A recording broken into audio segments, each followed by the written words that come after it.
Welcome back to my channel. Today I'm going to show you how you can get a CapCut Pro. This is a trial in a PC version and also a mobile version, of course. This is how you can get it. So all you have to do now, you can download and install the CapCut first if you don't have on your PC or laptop. After that, after you open it, please sign in.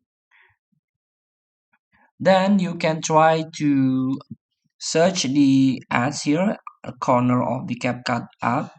You can click here. You can get rewards by inviting new users. So invite friends to get free Pro.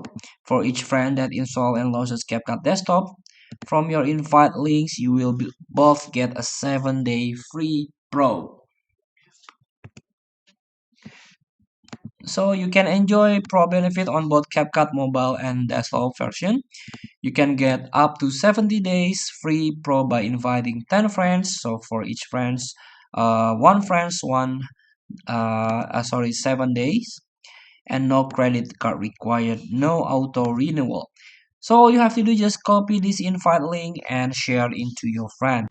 Feel free to try to get the free CapCut Free Pro. Thank you for watching. Don't forget to comment, like, and subscribe.